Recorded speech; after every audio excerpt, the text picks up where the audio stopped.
Shalom. Salam sejahtera saudara sekalian yang dikasihi Tuhan. Puji syukur kepada Tuhan yang telah memberikan kepada saya anugerah untuk boleh menyapa saudara sekalian pada kesempatan yang berbahagia ini. Saudara, doa jelas adalah hal yang sangat penting dalam hidup Kristen. Apalagi di tengah situasi krisis ketika hari-hari kita dipenuhi dengan terpaan berita dan tekanan pergumulan yang tidak mudah. Namun, ketika suatu krisis berlangsung cukup lama, banyak orang yang mulai mempertanyakan kuasa doa. Apakah kita masih perlu berdoa? Mengapa berdoa? Apakah memang doa orang percaya itu masih berkuasa? Saudara, itu sebabnya hari ini saya ingin mengajak kita merenungkan tentang tema doa ini, saudara. Doa adalah suatu privilege, suatu hak istimewa yang Tuhan anugerahkan kepada setiap orang percaya. Kita perlu belajar dan menikmati doa di tengah krisis seperti yang kita lalui hari ini. Bagaimana sepertinya kita berdoa? Dan bagaimana kuasa doa itu bisa menolong kita menghadapi krisis dengan berbagai dampaknya ini. Saudara, saya ajak kita belajar dari Mazmur nomor yang ketiga. Mazmur nomor yang ketiga. Saya akan membacakan bagi kita sekalian bagian ini, saudara.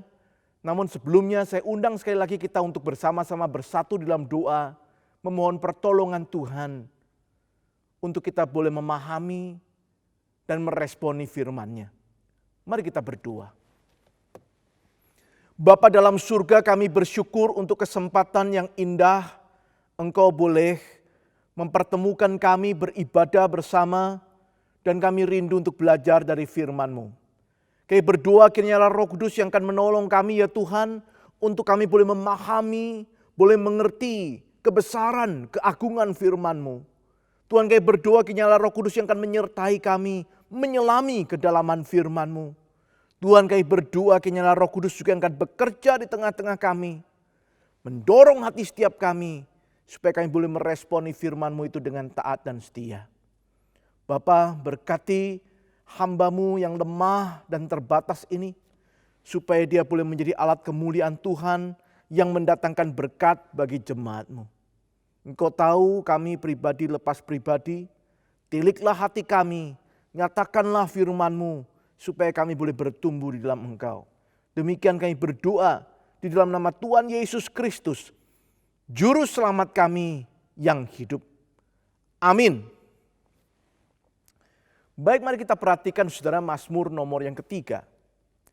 Mazmur Daud ketika ia lari dari Absalom anaknya.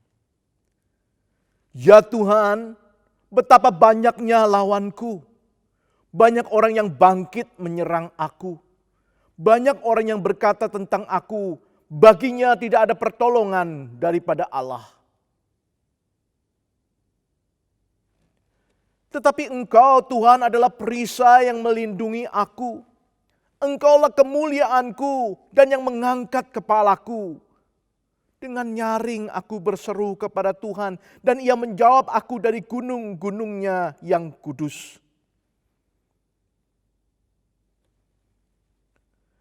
Aku membaringkan diri lalu tidur. Aku bangun sebab Tuhan menopang aku. Aku tidak takut kepada puluhan ribu orang yang siap mengepung aku. Bangkitlah Tuhan, tolonglah aku, ya Allahku. Ya, Engkau telah memukul rahang semua musuhku dan mematahkan gigi orang-orang fasik. Dari Tuhan datang pertolongan, berkat-Mu atas umat-Mu. Demikian jauh saudaraku pembacaan firman Tuhan.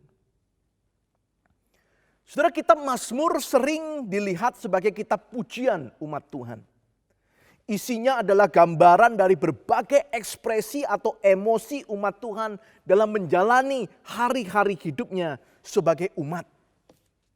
Ada kekaguman, ada sukacita, ada pujian, Tetapi juga ada ratapan, keluhan, bahkan jeritan minta tolong ataupun memohon pengampunan. Saudara, kitab dengan 150 pasal ini dibuka dengan 2 nomor pertama yang menjadi semacam headline atau judul bagi keseluruhan kitab. Kedua nomor itu saudara menggambarkan 2 tantangan besar dalam hidup umat. Yang pertama, tantangan yang bersifat praktis. Bagaimana umat menghadapi nasihat orang fasik, jalan orang berdosa, dan kumpulan pencemooh. Pemazmur menasihatkan supaya hidup di dalam firman Tuhan, sehingga boleh seperti pohon yang ditanam di tepi aliran air. Mazmur nomor 2 lebih bersifat tantangan teologis, saudara. Umat Tuhan akan menghadapi bangsa-bangsa dunia yang melawan Tuhan. Pemazmur meneguhkan untuk beribadah kepada Allah yang akan membangkitkan Sang Raja untuk menghakimi dunia ini. Nah, saudara, setelah kedua nomor pertama ini, mulailah kita masuk ke Mazmur nomor 3. Yang merupakan Mazmur pertama sebenarnya dalam kitab ini yang berisi doa. Saudara, Mazmur ini begitu unik. Sekali lagi saudara, jika 2 Mazmur pertama tadi bisa dianggap semacam judul atau headline dari keseluruhan kitab Mazmur, maka Mazmur 3 ini bisa dikatakan adalah Mazmur pertama setelah 2 nomor pembuka tadi. Nah, sebagai Mazmur pertama saudaraku, menarik isinya adalah doa. Dan doanya adalah doa di masa yang kelam. Perhatikan judulnya saudara. Nah, sebenarnya Mazmur ini juga Mazmur pertama yang dimulai dengan sebuah judul yang ada di dalam kitab aslinya juga saudara, dalam bahasa Ibrani. Judul ini memberitahu kita tentang pengarang dan konteksnya. Dikatakan di sana Mazmur Daud ketika ia lari dari Absalom anaknya. Saudara, peristiwa ini sendiri dicatat di dalam kitab 2 Samuel pasal 15 ayat 13 sampai pasal 17 ayat 22. Nah, saudara, kalau saudara ingin tahu tentang konteks ini bisa membaca dari sana, saudara. Kita diberitahu di sana siapakah Absalom itu. Untuk mengingatkan kita, saudaraku, saya akan memperkenalkan juga tentang Absalom secara singkat. Saudara, Absalom adalah anak ketiga dari Raja Daud dengan Maakah, anak dari Talmai Raja Geshur. Saudara bisa membaca dari 2 Samuel 3 ayat 3 atau 1 Tawarikh 3 ayat 2. Dia adalah salah satu anak Daud yang lahir di Hebron. Selain Amnon, Kileab, Absalom, Sefaka, dan Yitream. Nah, saudara, Alkitab mengatakan dia adalah seorang yang tampan. Bahkan dari telapak kakinya sampai ujung kepalanya, saudaraku, dikatakan tidak ada cacatnya. 2 Samuel 14 ayat 25. Tidak heran saudaraku kalau dia menjadi favorit bapaknya. Bahkan seluruh rakyat Israel. Saudara, suatu ketika Absalom marah karena Amnon, kakak tirinya, putra sulung Daud, menodai Tamar, saudaraku, saudara kandung Absalom. Dalam kemarahannya, saudaraku, Absalom membunuh Amnon, kakak tirinya itu. Dan hal itu membuat sedih hati Daud.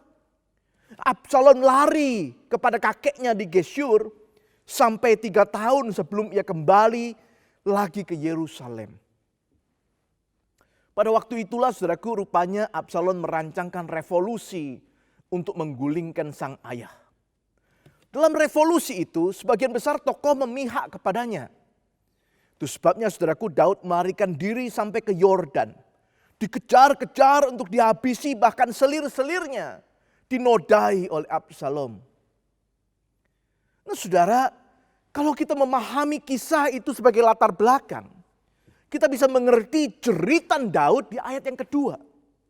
Daud berkata, "Ya Tuhan, betapa banyaknya lawanku. Banyak orang yang bangkit menyerang aku."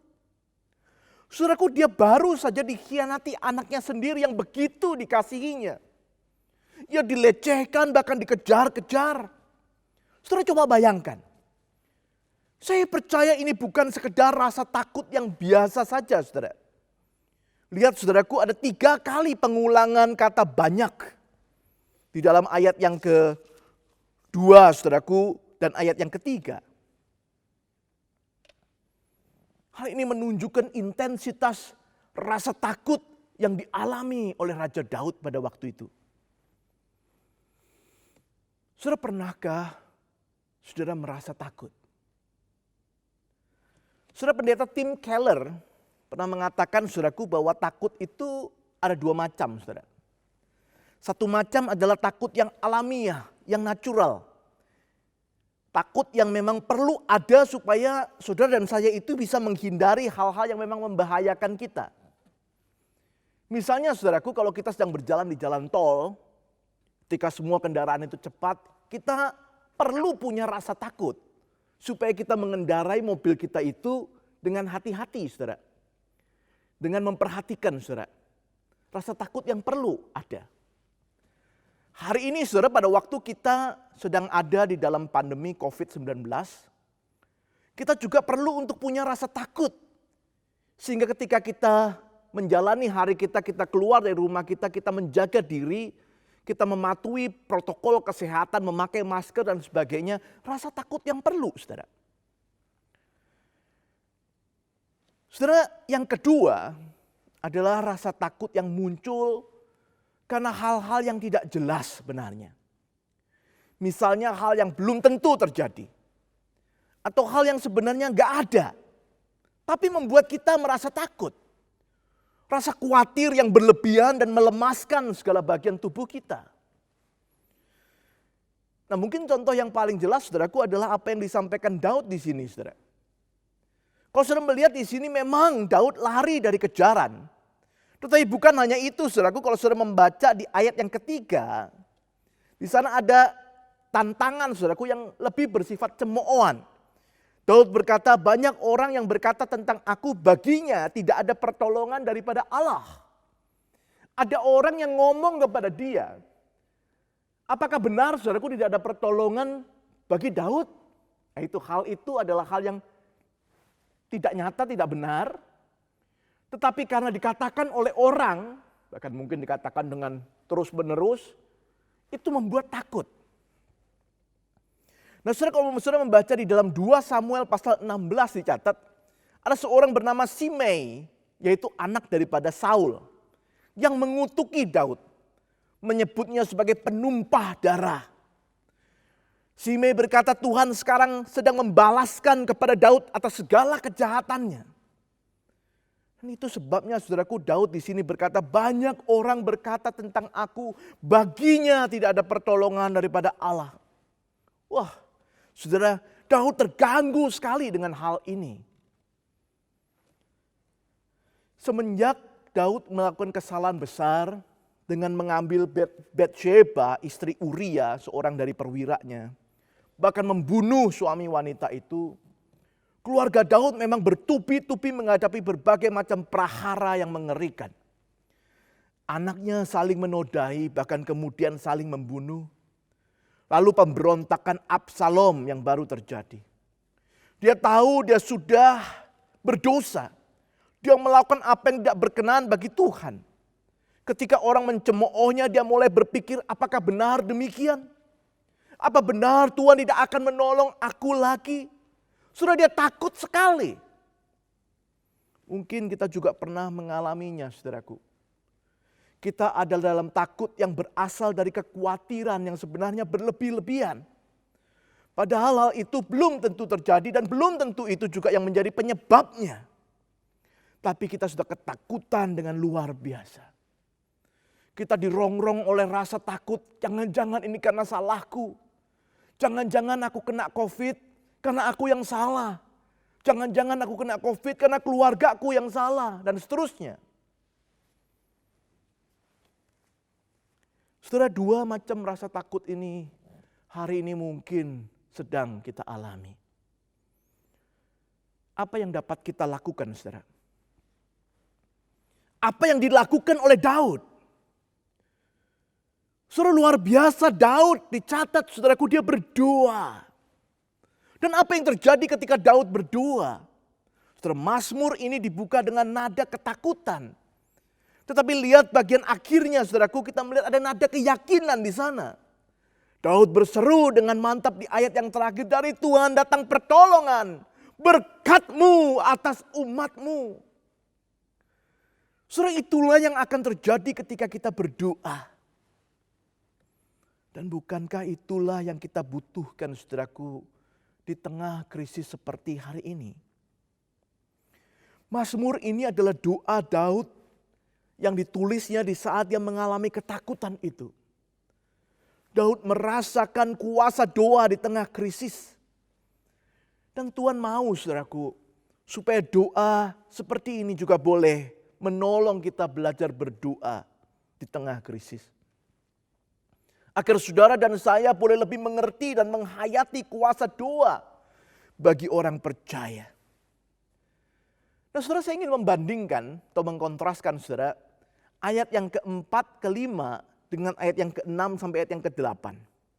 Dan mengajak kita fokus untuk memperhatikan ada dua hal yang bisa kita pelajari dari doa Daud ini, saudara.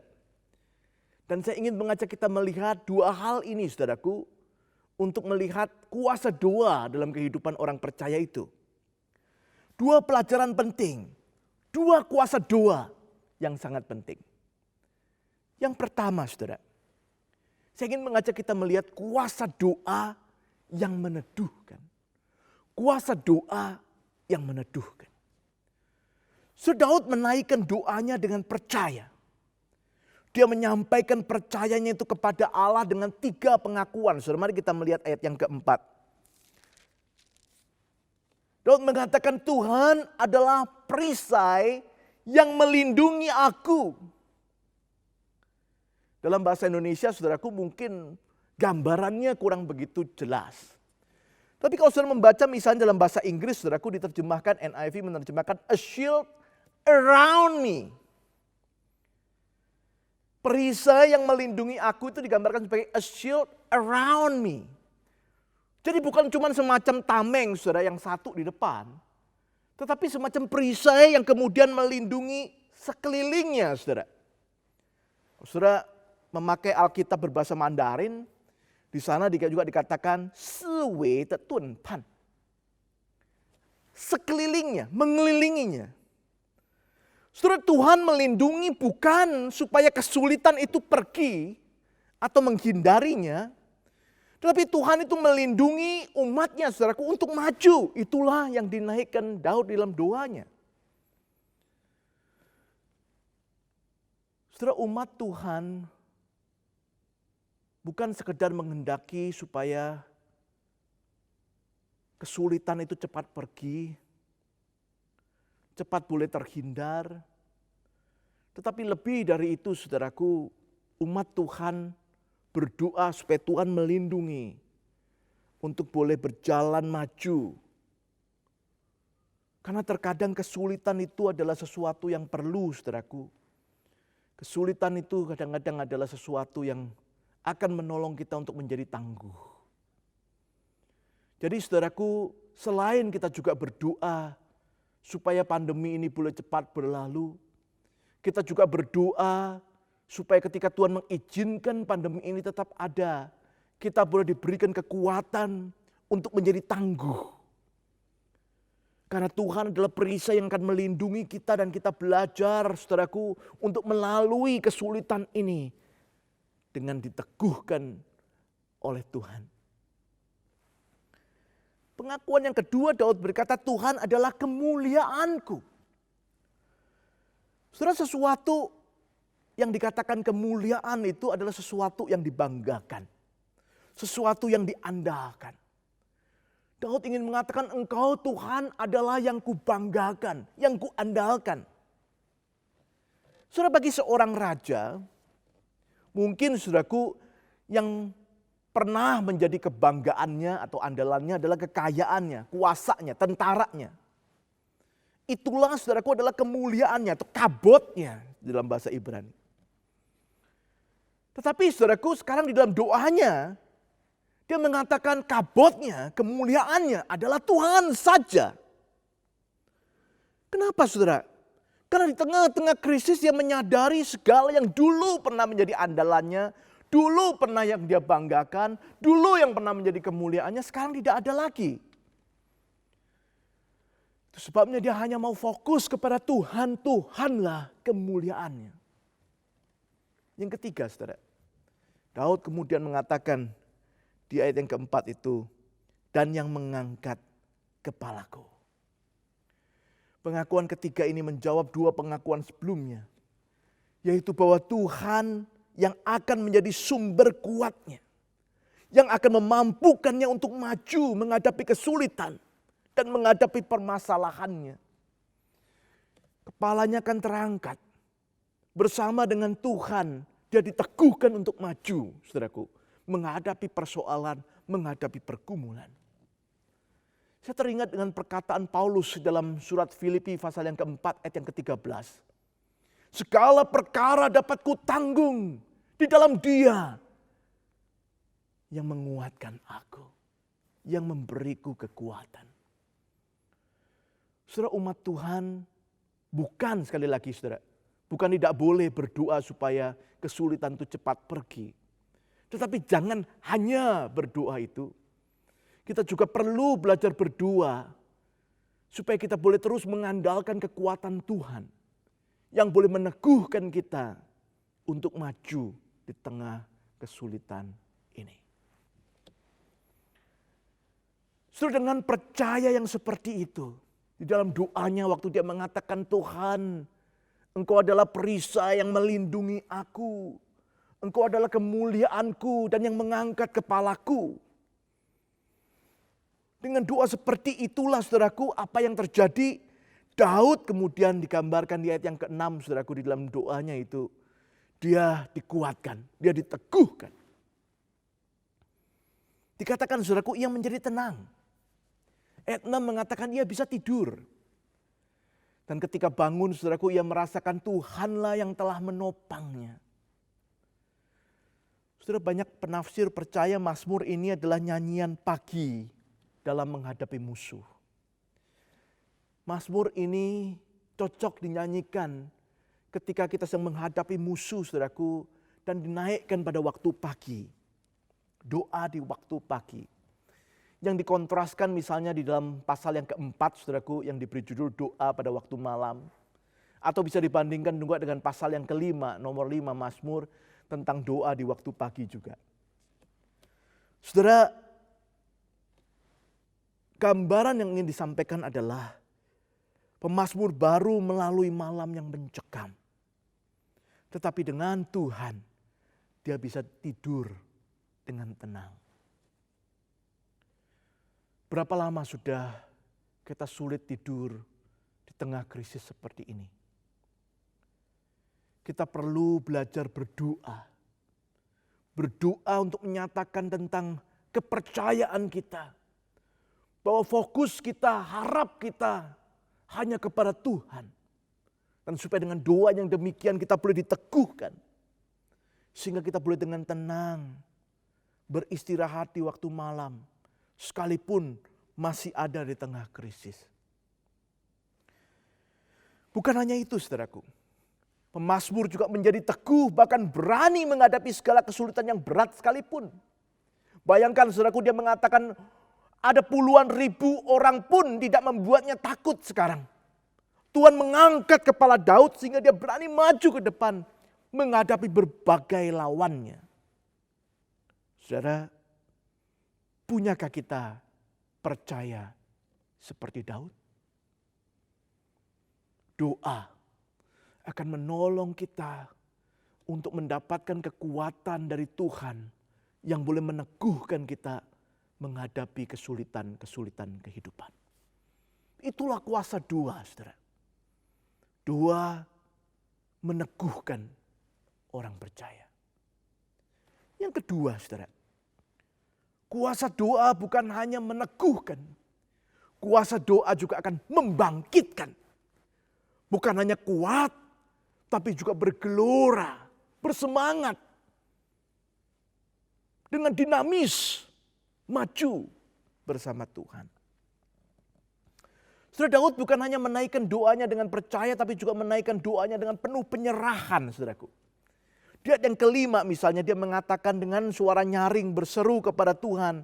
Dan Tuhan menjawabnya dari gunungnya yang kudus. Saudara, menarik.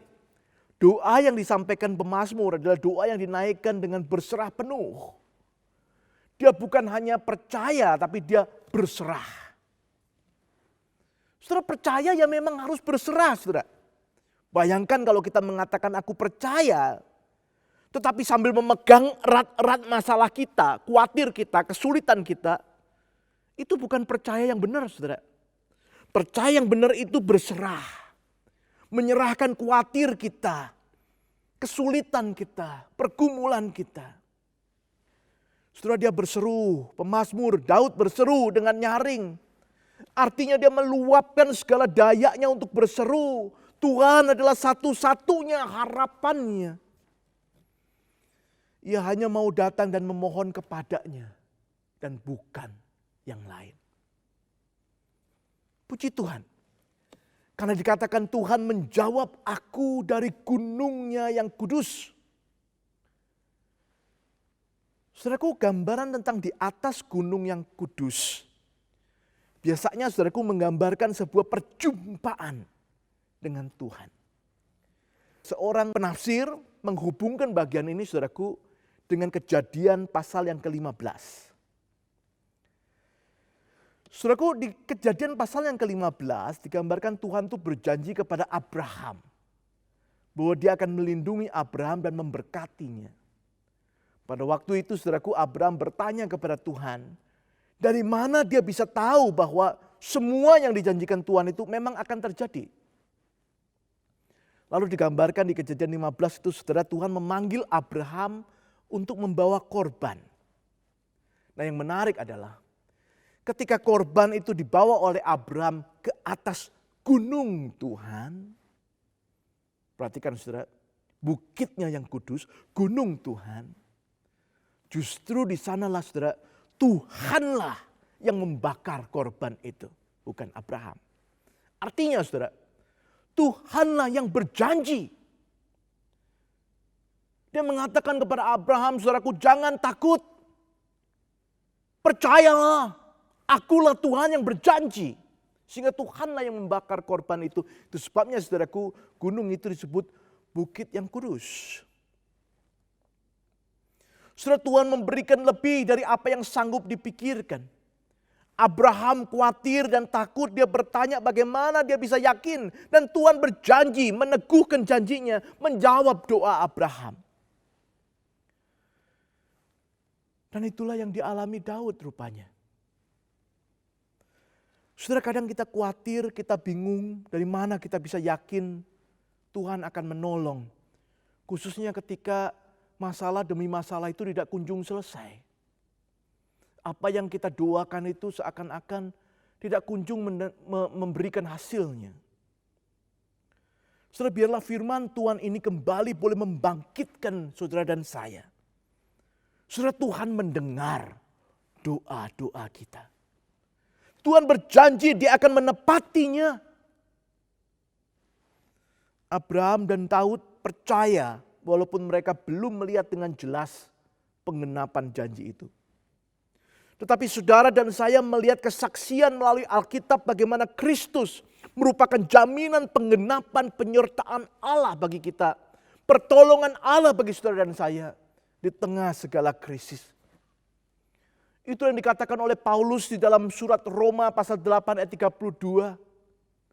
Jikalau ia tidak menyayangkan anaknya yang tunggal, mengutusnya bagi saudara dan saya, masakan dia menahan-nahan tidak memberikan yang baik, terbaik untuk saudara dan saya.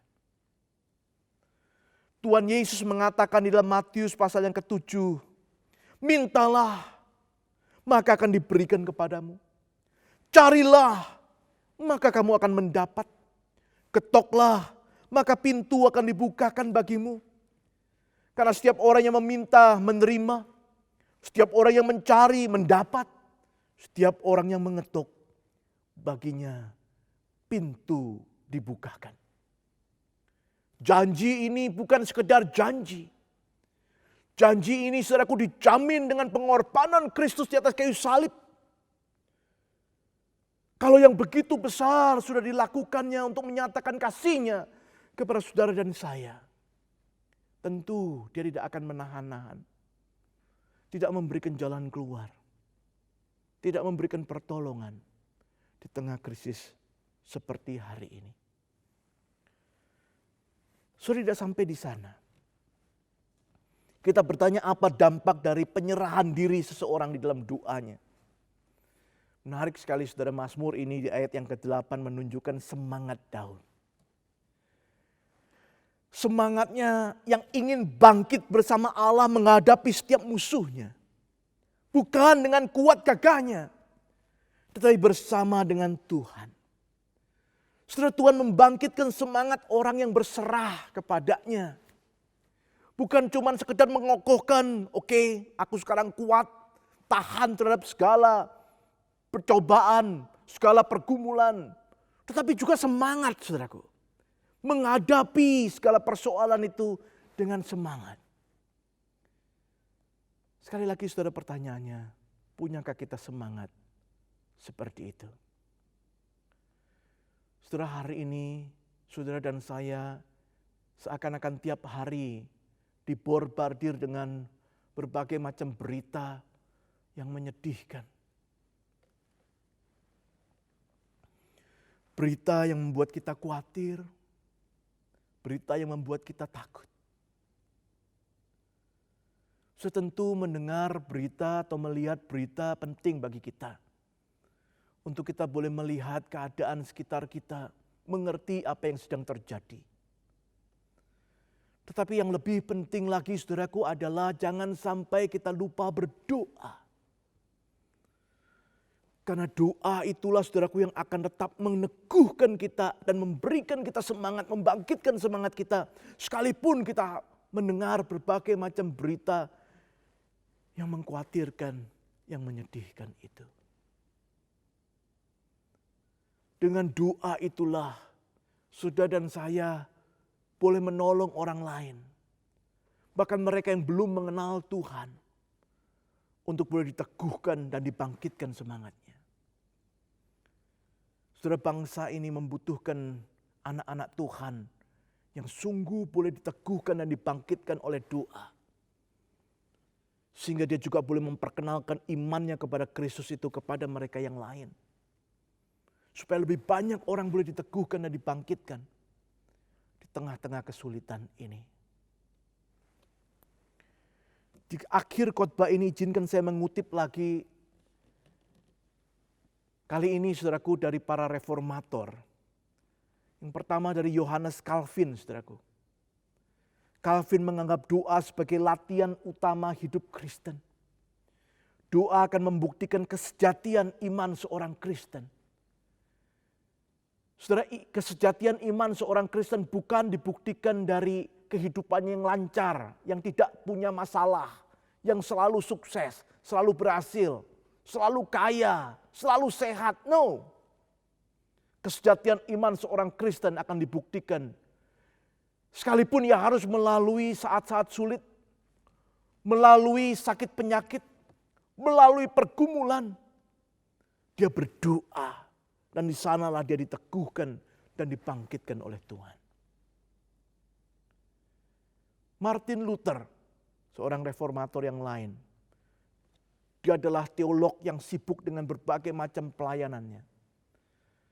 Tetapi ia selalu mengatakan, ia menyediakan waktu setiap hari 3 jam untuk berdoa. Dia mengatakan, semakin sibuk, semakin perlu berdoa. Saudara yang dikasihi Tuhan, kiranya semangat para reformator menjadikan doa hal yang utama, khususnya di tengah-tengah krisis, boleh menjadi tekad saudara dan saya. Krisis ini belum tentu akan segera berakhir, saudara. Tetapi Tuhan tidak pernah jauh dari kita. Ia hanya sejauh doa. Mari kita jadikan doa sebagai kekuatan kita. Karena doa meneguhkan orang percaya. Membangkitkan orang berserah. Itulah kuasa doa bagi saudara dan saya. Kiranya Tuhan memberkati saudara sekalian. Dan kita bersama boleh menang melalui krisis ini bersama Tuhan. Amin. Mari kita berdoa, saudara. Bapa, terima kasih untuk firman-Mu. Kami kembali diingatkan tentang pentingnya doa dan kuasa doa yang kami butuhkan di tengah krisis ini. Biarlah kami boleh menjadi anak-anak-Mu yang selalu mau, rindu, belajar untuk berdoa. Berkati kami, berkati jemaat-Mu. Di dalam nama Tuhan Yesus Kristus, Tuhan dan Juru Selamat kami yang hidup, kami berdoa dan bersyukur. Amin.